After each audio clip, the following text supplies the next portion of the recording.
Hello, folks. Deneen Borelli here with The Buzz, sponsored by Conservative Review. And today's guest for my show is Mr. John Faso. And Mr. Faso is running for Congress at the 19th Congressional District in New York. Mr. Faso, thank you so much for joining me today. Janine, thank you very much, and good morning to you and your viewers. Thank you. Well, I want to start off the conversation by asking you, what qualifies you to run for this congressional seat in New York, and what kind of support do you think you will gain? Well, what qualifies me is that my experience and background in this congressional district, 33 years both of public service and as a private attorney, but also as someone who's been involved in the community. I've been deeply involved in all sorts of philanthropic, charitable, public events and causes in this district. And as is my wife. My wife actually is for 20 years the school nurse at our local high school, and she's deeply involved in a lot of things in our community. We've made our lives here, we've built our families here, and I'm running because, frankly, I'm very upset and indeed angry about what's going on in Washington, what the direction of the country. I think the country is going over the cliff financially, and we've got to fix it. And I think that can be done.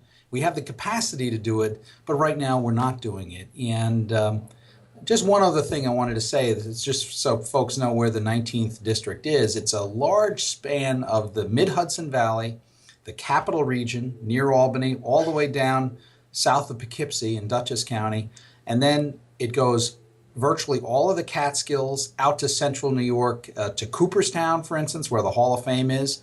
And we have Kingston and Woodstock and Sullivan County, Delaware County. So it goes all the way to Pennsylvania. So it's a really big part of upstate New York.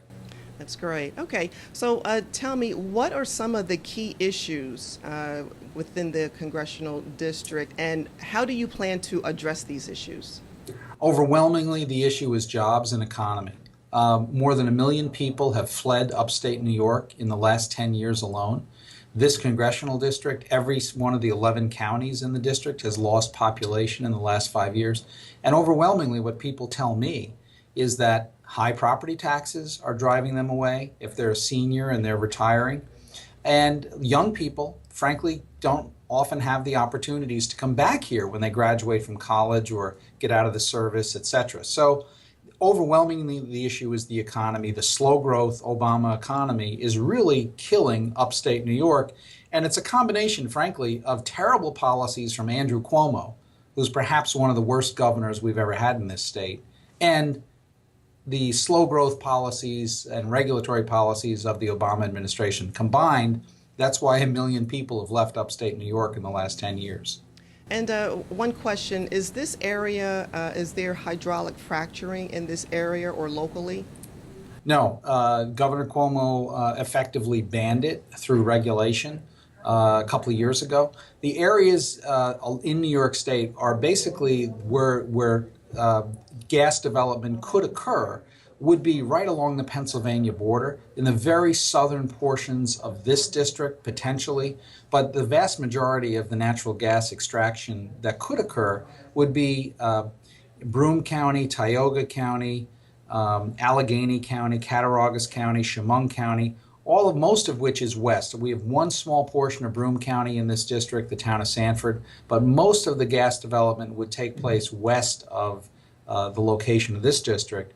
But it's very vitally important that we use everything we can, do everything we can to make sure that the United States continues on this path where we're now the largest oil and natural gas producer in the world, which is really a remarkable development, and it's all because of American ingenuity and American creativity. And high taxes, I understand that is something that is of significant concern for New Yorkers. Is there anything that you could do about that with your policies? Well, you know, it's interesting. When the federal government in 1966 adopted the Medicaid statute, health care for the poor as opposed to Medicare for the seniors, Medicaid, most of the states did not impose a local share on their local governments. And in New York, however, Nelson Rockefeller made a 50-year-old mistake now. Nelson Rockefeller and the state imposed a large portion of the state's share of Medicaid on the county governments and also New York City. So in the whole country, local governments pay about $9 billion for Medicaid.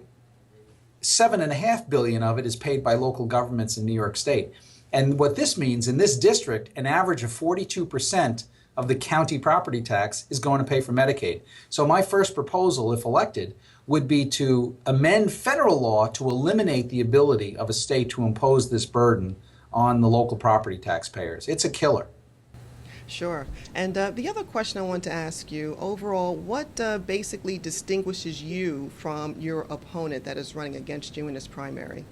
Well, the biggest distinguishing feature is the fact that I've been here, living and working, raising a family for 33 years. We still live in the same house in Kinderhook that we bought 33 years ago. So I have a deep understanding of the district, and I have deep relationships across the district. That's why I'm the endorsed Republican throughout the 11 counties. And also I have the endorsement of Mike Long and the State Conservative Party and also the Independence Party in the state. So what distinguishes me from my opponent is that I am someone who is from the district, I'm in the district, I know the district. He basically just moved here 2.5 years ago, was an Obama donor, and when he was in New York City, and now comes up here and says he's a conservative. It's not flying. And finally, is there anything else you would like to add to our discussion today?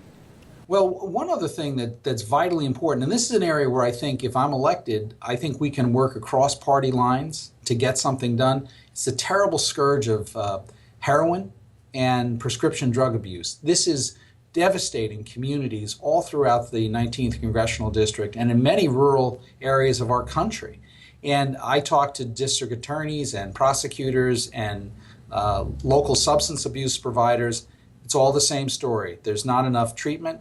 We don't have enough public education, advising people, alerting people as to the dangers.